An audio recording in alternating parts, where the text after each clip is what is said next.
몇 해 전에 스탠딩 다림질대를 사놓고 드디어 올해 꺼내 쓰게 되었습니다. 구석방에 접어서 벽에 기대어둔 다림질대를 에어컨이 켜져 있는 거실에 들고 와서 드르륵 다리를 펴서 알맞은 높이로 설치합니다. 다림질하면 언제나 영화 인턴에서 로버트 드니로가 출근 전에 하얀 셔츠를 능숙하게 다리던 장면이 생각납니다. 수십 년간 출근할 때 입으려고 아내가 아닌 자신이 옷을 다려왔었나 보다 싶게 능숙하게 빳빳하게 다리는 장면이 인상적이었습니다. 하지만 드니로는 그 배역에 맞는 연기를 하는 거니까 실제로 살면서 그렇게 열심히 다림질을 했을 것 같지는 않아서 아마도 그 배역을 위해 다림질이 능숙하게 보일 때까지 연습을 많이 하지 않았을까? 세탁소에 가서 다림질법을 전수받지는 않았을까 하는 생각을 했습니다. 나는 중학교, 고등학교 다닐 때 교복을 다려 입었고 결혼 초 남편의 양복 바지를 다리다가 바지 주름이 2개가 되게 만든 이후로 다림질을 그만두었더랬습니다. 걸치는 것에 좀처럼 관심이 없는 듯 했던 남편도 바지 주름이 2개인 것에 화를 내는 것이 놀랍고 신기하기도 하고 앞으로 잘 다릴 자신이 없어서 그때부터 바지를 세탁소에 맡겼습니다. 그러다가 남편의 출근룩이 아웃도어 스타일로 변하면서 결혼할 때 장만했던 다리미는 한 구석에 고이 모심을 당하게 되었습니다. 나의 옷도 구입할 때부터 다림질이 필요 없는 천을 골라서 하다 보니 더욱 그렇게 되었습니다. 그런 내가 다림질을 하고 싶어진 것은 딸 때문이었습니다. 딸은 지금 30살이 넘었지만 내성마비와 정신지체의 중복장애인입니다. 혼자 몸을 뒤집고 일어나 앉고 위태롭게 기어다닐 수 있습니다. 딱 거기까지입니다. 딸을 세우고 걸리려면 뒤에서 끌어안듯이 보조해 주어야 합니다. 딸은 내성마비 때문에 사지가 부드럽게 움직여지지가 않기 때문에 특히 윗옷을 입히고 벗기기가 수월하지 않습니다. 팔을 부드럽게 구부리고 펴지 못하기 때문입니다. 그래서 품이 넉넉하면서 앞섭이 많이 오픈될 수 있는 디자인만 입힐 수 있습니다. 또 누운 상태에서 몸을 뒤집을 때 몸에 깔리는 쪽 팔꿈치를 바닥에 밀착시켜 힘을 주기 때문에 그냥 맨살이면 피부가 벗겨지는지라 사계절 내내 긴 소매옷을 입혀야 합니다. 그래서 딸의 여름 상의를 고르는 것은 매년 여름마다 골머리 아픈 일입니다. 일단 여름에 입는 얇은 소재의 옷은 긴 소매가 귀하고 그나마 긴 소매 옷은 너무 하늘하늘해서 몇 번의 마찰로 해져버릴 것이라 소용이 없습니다. 덥지 않게 적당히 얇으면서 약간은 튼튼한 소재여야 하는 겁니다. 그러면서 야무지게 입술을 사용하지 못하기 때문에 옷에 흘리게 되는 음식이나 한약 같은 것이 묻어 얼룩져도 표시가 나지 않을 패턴이 있는 옷이어야 합니다. 그러지 않으면 하루에 몇 번이나 옷을 갈아입혀야 합니다. 물론 식사할 때는 어르신용 식사 앞치마를 둘러주지만 하루에 여러 번 여러 가지 증상 때문에 먹이는 한약이 옷에 흐를 때가 많거든요. 그래서 대체로 초봄이 되면 동네 옷가게를 여기저기 다녀보면서 최대한 조건에 맞는 여름에 입힐 옷을 미리 구해보곤 했습니다. 늦봄과 초여름 사이에 입으면 될 만한 정도의 두께가 있는 긴 소매 옷이면 적당한데 그런 옷들은 초봄에 미리 시장에 나오니까요. 그러다가 작년에는 그동안 여러 해를 입은 옷들이 너무 낡고 해져서 헌옷으로 버리고는 인터넷으로 옷을 찾아 뒤져보다가 딱 조건에 맞는 셔츠 블라우스를 찾게 되었습니다. 입히고 빨고 말리고 하는 과정을 생각해서 새 벌을 구입했습니다. 앞쪽으로 버튼 다운이고 품이 넓어서 마치 환자복을 입히는 것처럼 수월하고 또 입었을 때는 편안한 셔츠 블라우스형이라 나름 예뻐서 만족스럽습니다. 그런데 한 가지, 세탁 후에 아무리 탁탁 세게 털어 말려도 옷의 주름이 자글자글한 것은 아쉬운 점이었습니다. 비장애인이었다면 한창 멋을 내고 다닐 나이인데 쪼글쪼글하고 똑같은 디자인의 셔츠를 여름 내 입고 지내는 것이 본인은 아무렇지 않은데도 엄마의 나는 좀 속상했습니다.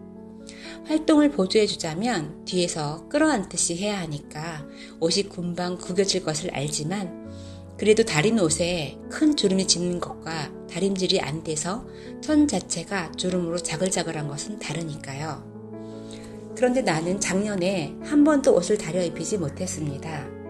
봄 무렵에 코로나를 앓고 나서는 후유증이 해가 다 지나도록 이어졌기 때문이었습니다. 여러 가지 증상이 있었지만 안 그래도 약골인 나는 매일매일 몸을 갈아 넣으며 간신히 움직이고 있다는 느낌 속에 허덕였습니다. 콩나물 하나 묻히는 것도 설렁설렁 하는 것이 아니라 축 처져서 의자에 앉아있는 몸뚱이를 어거지로 일으켜 세워 나무를 만들고 뒷설거지를 하고 나면 그 뒤에 줄줄이 기다리고 있는 해야 할 일들이 두려운 형국이었습니다. 그러다 보니 이석증이 심하게 오곤 했고 이석 정복술도 여러 날 여러 시간씩 의료진의 애를 먹이다가 간신히 이석이 제자리를 찾곤 했습니다. 연말에는 내과에서 탈진이라는 소견을 들었습니다. 이대로는 뇌졸중도 올 수 있으니 무조건 쉬고 운동도 그만다고 내과 선생님이 말씀하셨죠.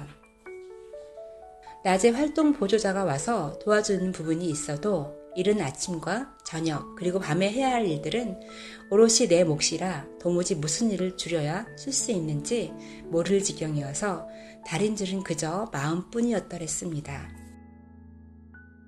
그랬는데 올 여름 드디어 딸의 옷을 스프레이풀을 뿌려가며 빳빳이 다리게 되었습니다.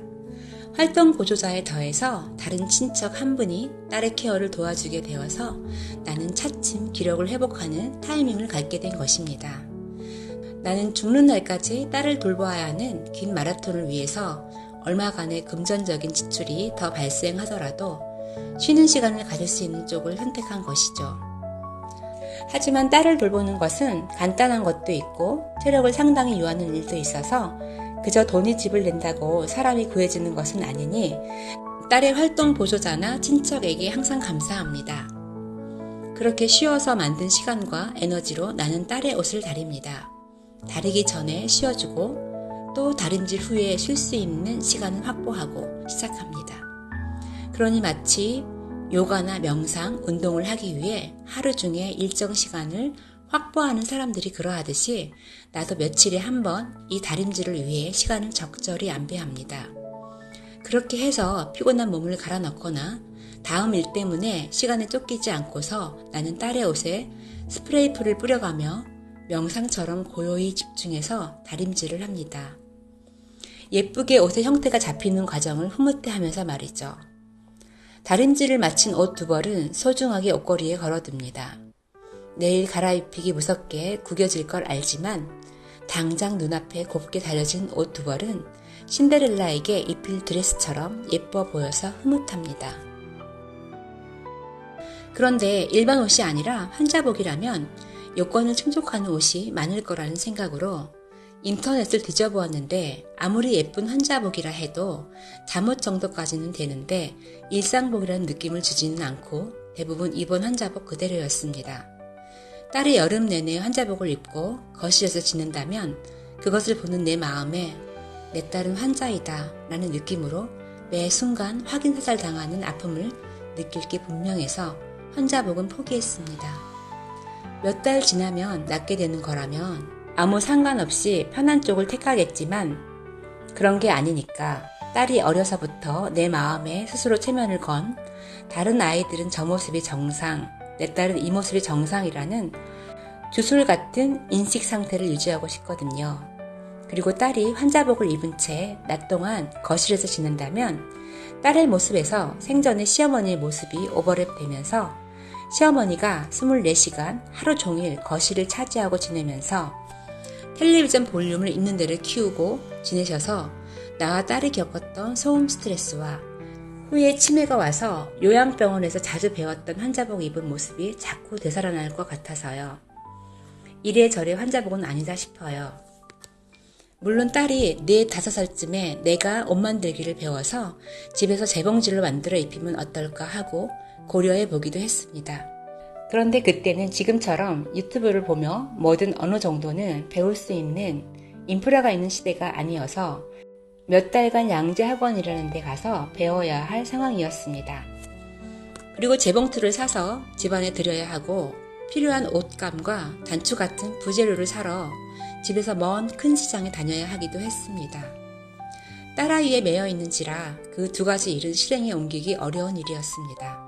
그리고 실제로 그게 가능하다 해도 결국 옷 한 벌을 가게에서 사는 것이 그 갖은 수선을 피우고 시간 들여 만드는 것보다 싸게 치이기도 했고, 취미생활을 하는 사람들의 집이 흔히 그렇듯이 만일 내가 재봉 일을 하기 시작하면 집 한켠이 남은 천들과 부재료들이 든 상자들이 너저분하게 차지할 게 불보듯 뻔한 것도 싫었습니다.